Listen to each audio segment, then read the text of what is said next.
I never thought I'd wake up to the sound of construction equipment on my own property, but that's exactly what happened last Tuesday.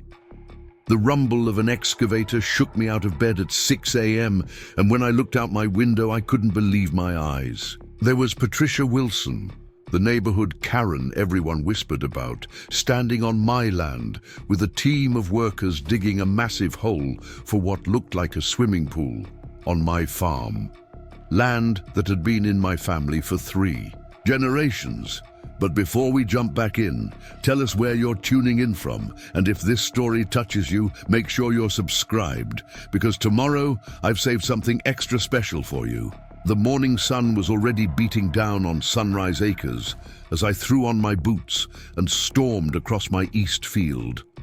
The excavator had already carved out a perfect rectangle, about 20 feet by 40 feet, right on the edge of my property, where my cornfield met the new Oakridge Estates subdivision.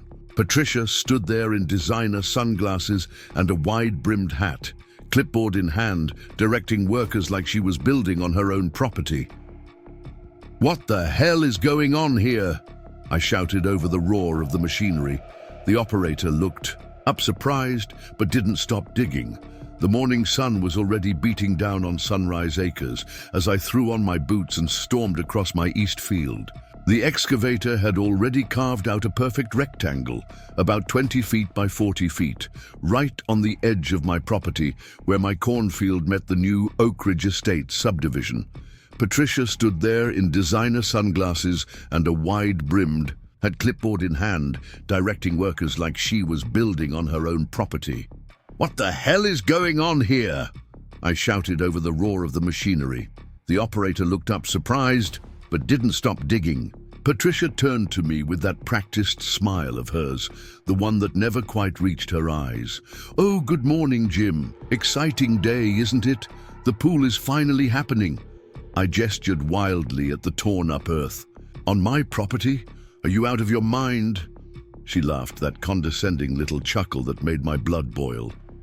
"Don't be silly. This is part of Oakridge Estates common area. The HOA approved it weeks ago." "This is my land, Patricia. It's been Miller land for over 70 years. She sighed dramatically, like I was a child who couldn't understand basic concepts.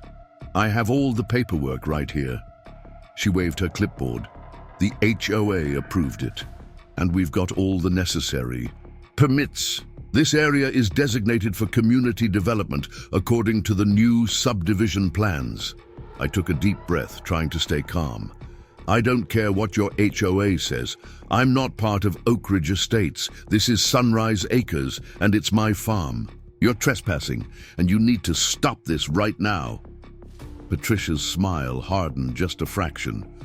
"Jim, I understand you're confused, but these boundaries were redrawn last year when the development went in.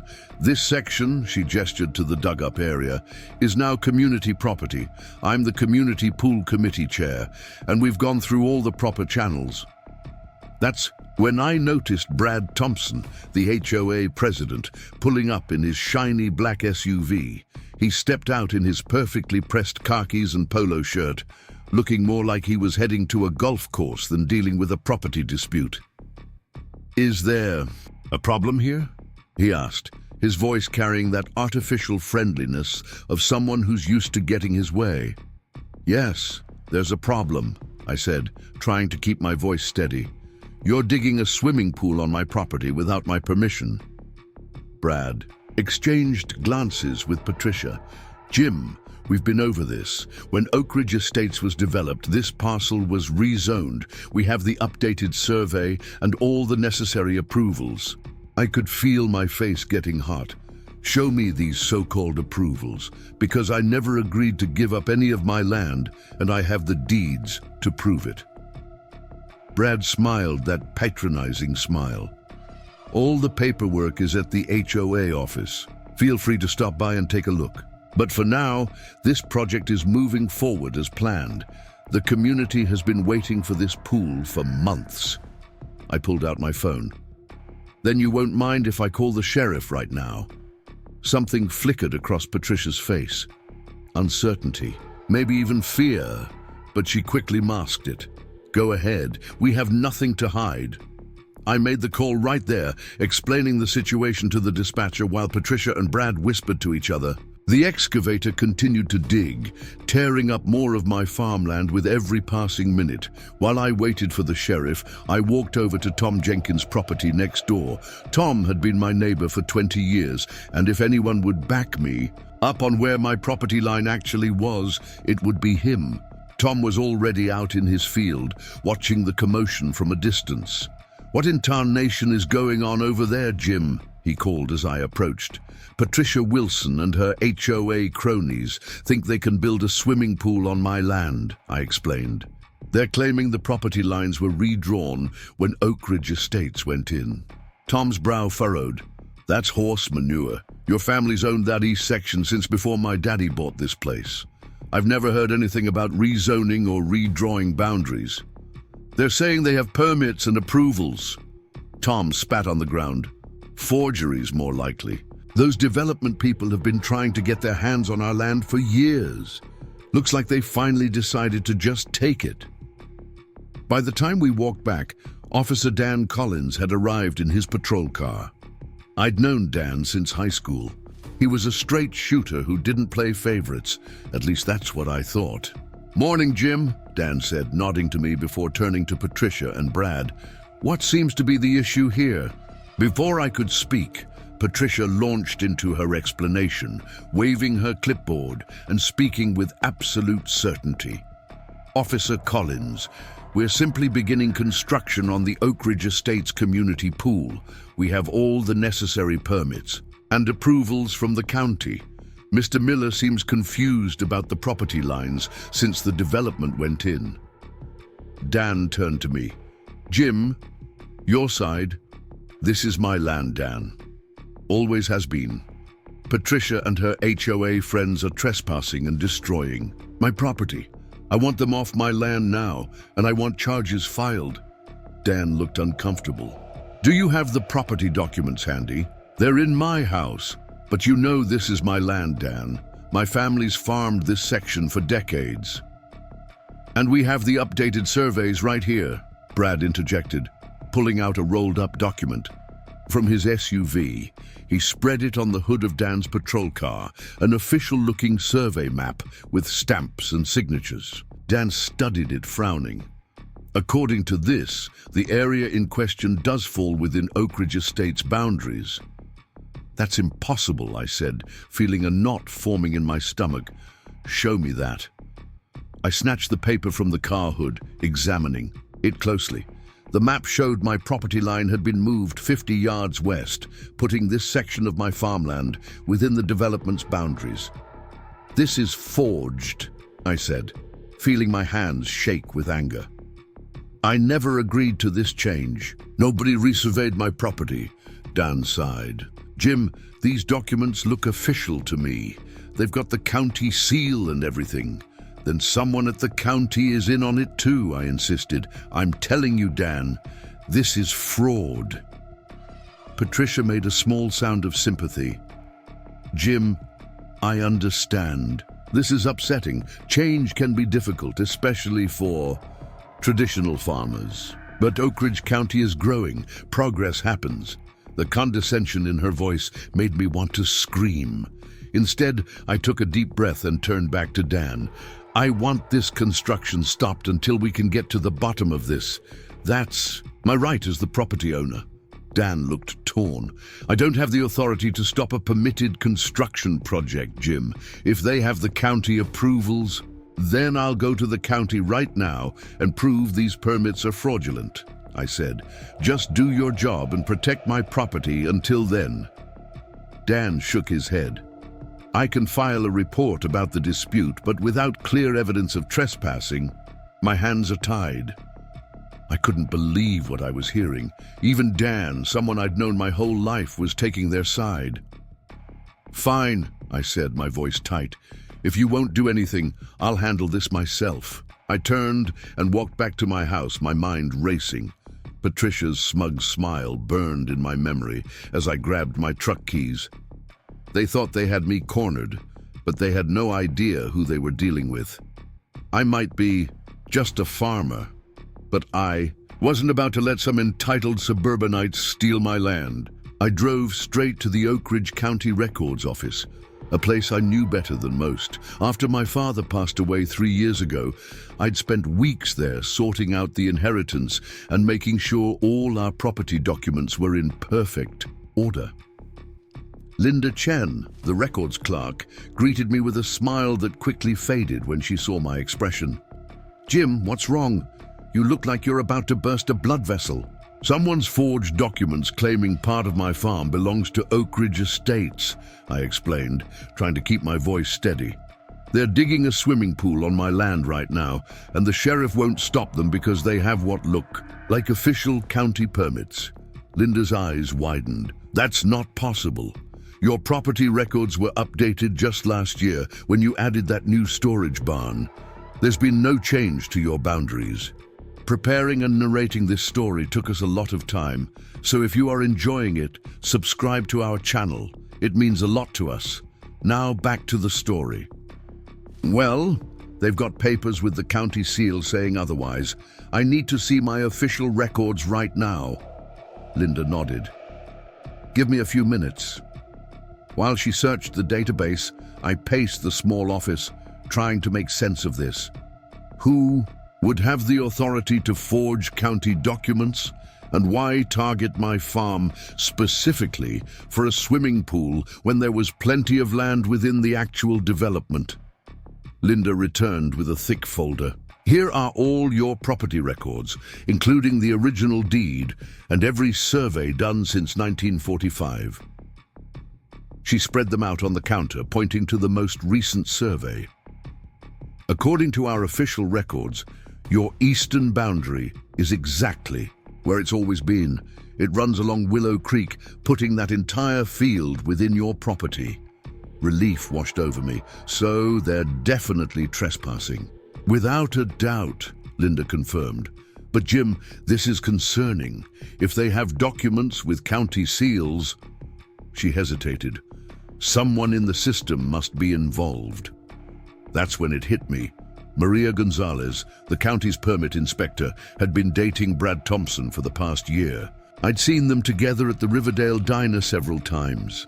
If anyone could push through fake permits or alter property records, it would be her. "I need copies of everything," I told Linda, "and I need to speak to Judge Reynolds as soon as possible." Judge Martha Reynolds was an old friend of my father's and one of the few people in the county administration who couldn't be bought or bullied. If anyone would help me fight this, it would be her.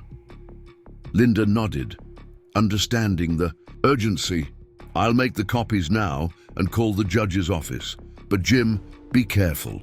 If they're willing to forge documents, there's no telling what else they might do." Armed with certified copies of my property records, I headed straight to the courthouse. Judge Reynolds couldn't see me immediately, but her clerk promised she'd review the documents before the end of the day. As I walked back to my truck, my phone rang. It was Tom. "Jim, you better get back here. They've brought in more equipment and they're starting to pour concrete now." My stomach dropped. "I'm on my way." I drove back to Sunrise Acres at breakneck speed, my mind racing. They were accelerating the construction, trying to establish the pool before I could stop them legally. It was a tactic I'd seen developers use before, create a situation where removing the structure would be more difficult and costly than simply accepting it. When I pulled up to my farm, I couldn't believe my eyes. In the few hours I'd been gone, they had completely excavated the pool area and were now framing it with rebar. A concrete mixer was parked nearby, ready to pour the foundation. Patricia stood by her luxury SUV, talking animatedly on her phone. When she saw me, she quickly ended her call and approached with that fake smile. "Jim, I was just about to call you. We've decided to accelerate the timeline for the community's benefit. Isn't it exciting? We'll have the pool ready by the 4th of July. I stepped out of my truck, clutching the folder of documents. "I have certified copies of my property records right here, Patricia. They prove beyond any doubt that this land belongs to me. Your permits are fraudulent, And you know, her smile wavered just slightly. Our documents are perfectly legitimate, Jim. If you have concerns, you should take them up with the county board at their next meeting in 3 weeks. By then, your pool will be finished, I said. That's your plan, isn't it? Create a situation where it's easier for the county to force me to accept it than to make you remove it. Patricia's expression hardened. I don't know what you're talking about. We're simply building a community amenity that will benefit everyone in Oakridge County. Property values will rise, even for outdated farms like yours. This stops now, I said firmly. I've already spoken to the county records office and Judge Reynolds. Your fraud is about to be exposed. For the first time, I saw real concern flash across Patricia's face. She hadn't expected me to move so quickly or to have such high-level connections, but she recovered quickly. We'll see about that. She turned and walked briskly to Brad, who was overseeing the construction. They spoke in hushed tones, occasionally glancing in my direction. I used the opportunity to approach the construction workers directly. Most of them were local guys who knew me, or at least knew my family. "Hey, Mike," I said to the concrete mixer operator, a man who'd graduated a few years behind me in high school. "Did you know you're building this pool on stolen land?" Mike looked uncomfortable. "Jim, I'm just doing the job I was hired for." They showed us the permits.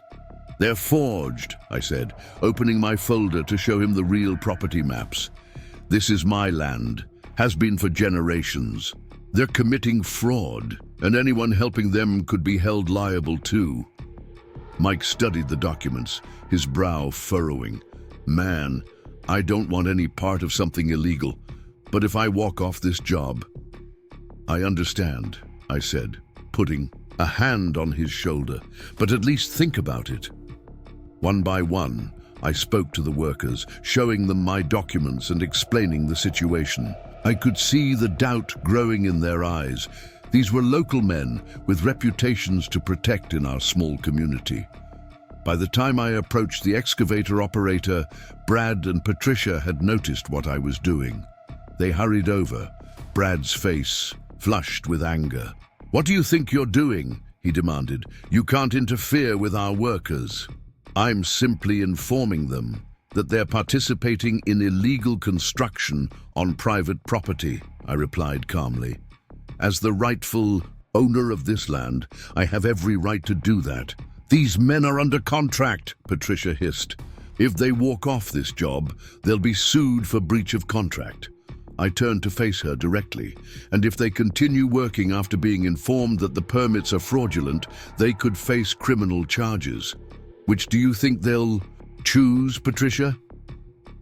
The workers had stopped what they were doing, gathering in a small group to discuss the situation. Brad noticed and stormed over to them, gesturing angrily. Patricia narrowed her eyes at me. "You have no idea who you're dealing with, Jim. Oakridge Estates represents the future of this county. Your little farm is the past. The sooner you accept that, the better off you'll be." I stood my ground. "This farm feeds people, Patricia. What does your swimming pool do except increase your property values? And even if development is inevitable, that doesn't give you the right to steal my land." "We're not stealing anything," she insisted. "The county approved." "Save it." I cut her off. "I know about Maria Gonzalez and her relationship with Brad. How convenient that the permit inspector is dating the HOA president who suddenly has permits for my land." Patricia's eyes widened just a fraction before she composed herself. "That's a serious accusation, Jim. One you might regret making without proof." "I have all the proof I need," I said, though in truth I was still connecting the dots. But her reaction told me I was on the right track. Our standoff was interrupted by the sound of engines shutting down. One by one, the construction equipment went silent. The workers were walking off the job. Brad came storming back, his face contorted with rage. "What did you say to them? They're refusing to continue." I couldn't help but smile. "I just told them the truth. Something you should try sometime." "This isn't over," Patricia snapped. "Not by a long shot." I watched as the construction crew packed up their tools and began to leave. It was a temporary victory at best. Patricia and Brad would simply hire another crew, perhaps from outside the county next time. But it bought me time, and that was what I needed most. As the last truck pulled away, leaving the half-dug pool like an open wound in my field, Patricia approached me one last time. "You've made a powerful enemy today, Jim Miller," she said, her voice low. "The HOA board includes some of the wealthiest and most influential people in this county, people who could make life very difficult for a struggling farmer." I met her. "Gaze without flinching, and you've underestimated what a third-generation farmer is willing to do to protect his land. This isn't some game to me, Patricia. This is my life. My heritage. I won't let you or your HOA friends take it from me." She smiled thinly. "We'll see about that." As Patricia and Brad drove away in their luxury vehicles, I stood alone in my torn-up field, the folder of documents clutched tightly in my hand. The battle was just beginning, and I knew they would return with even more force. But for the first time since waking up to the sound of excavators on my property, I felt a glimmer of hope. They thought I was just some simple farmer they could bulldoze over. They had no idea what was coming. That night, I couldn't sleep. The half-dug hole in my field kept flashing through my mind, like an open wound on the land my grandfather had worked with his bare hands. I paced the worn floorboards of the farmhouse kitchen, coffee in hand, despite the late hour. Something wasn't adding up. Why were Patricia and the HOA so determined to build their pool on my land specifically? Oakridge Estates sprawled over 200 acres of what used to be the old Davidson property. Surely they had plenty of space for amenities within their own boundaries. I sat at my kitchen table, the one my father had built by hand 30 years ago, and spread out all the property documents under the yellow light. Land surveys, deeds, water rights certificates, generations of my family's history laid out in faded ink and official stamps. That's when something caught my eye. A geological survey map tucked among the boundary papers. My father had commissioned it 7 years ago when we were considering drilling a new well during that particularly dry summer. The map showed something remarkable about the eastern edge of our property, precisely where Patricia wanted to build her swimming pool. It sat atop a natural aquifer, a rare pocket of pristine groundwater in a county increasingly concerned about water rights. The survey estimated it held millions of gallons of untapped clean water, running deep beneath the surface of what looked like ordinary farmland. My hands trembled as the pieces clicked into place. This wasn't about a swimming pool, it was about water. I reached for my laptop, suddenly wide awake despite having been up since dawn. The local news sites had been reporting on water issues for months now. With growing development and 3 straight years of drought, water access had become more valuable than gold in Oakridge County. I pulled up articles from the past year, scanning headlines about water restrictions, building moratoriums, and contentious county meetings. Then I found it, buried on page 3 of the Riverdale Register from 2 months ago. County Water Authority denies additional allocation for Oakridge Estates expansion. The article explained that new building permits were being denied due to insufficient water supply forecasts. Yet somehow Oakridge Estates kept expanding, adding more homes every month. I navigated to the County Water Authority records, public information that few bothered to check. There it was in black and white. Oakridge Estates had been formally denied additional water allocation for their final phase of development 3 months ago. The Planning Commission had cited unsustainable demand on existing resources as the primary reason. I dug deeper, searching for anything connected to Patricia Wilson or Brad Thompson. An article from the business section of the Register mentioned Patricia's husband, Richard Wilson, CEO of Wilson Corp Development, the company behind Oakridge Estates. They had invested millions in the final phase of the development, with another 60 homes planned, but couldn't finish construction without securing additional water rights. The clock on the wall ticked past midnight as I pulled out my father's old county planning maps. I spread them next to the geological survey, and suddenly the whole scheme became crystal clear. A swimming pool wouldn't just need filling once.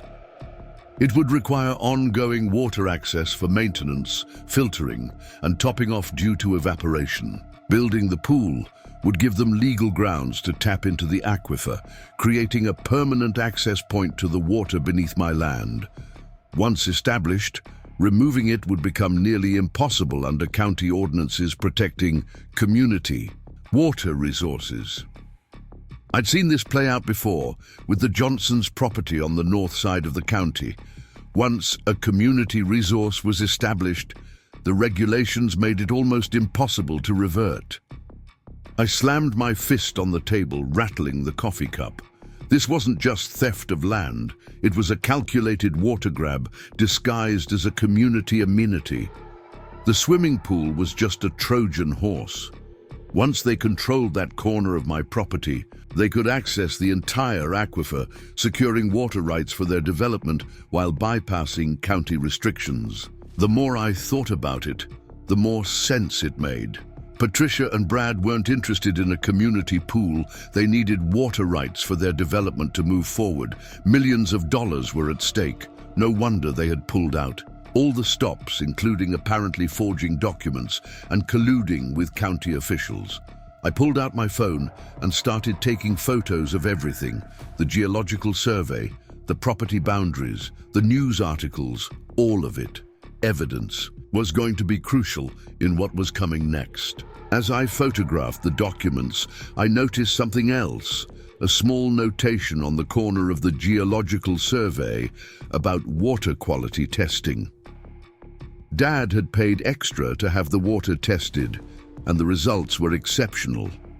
Mineral-rich and pure, the kind of water you could bottle and sell. The eastern corner of Sunrise Acres wasn't just sitting on water, it was sitting on exceptionally valuable water.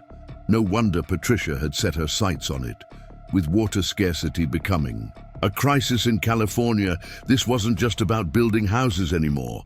It was about controlling a resource that was growing more precious by the day. I barely slept that night, my mind racing with everything I'd discovered.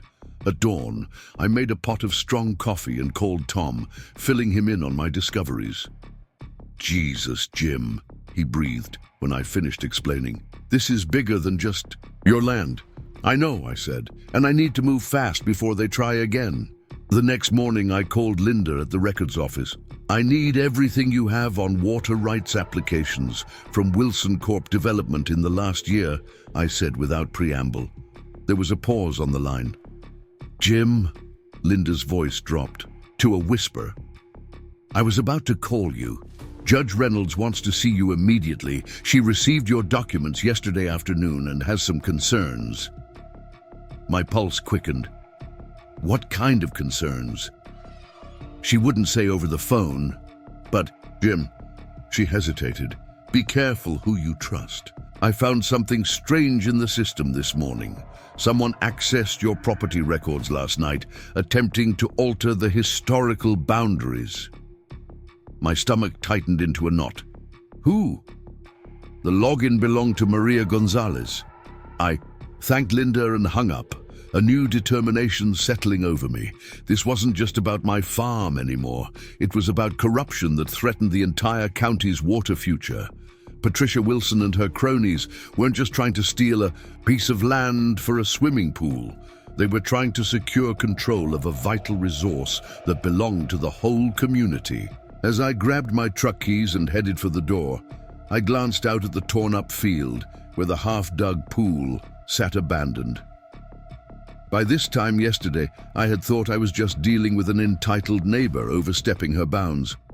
Now, I realized, I was up against something much bigger: corporate greed, corruption, and a scheme that would affect thousands of people's access to water for generations to come.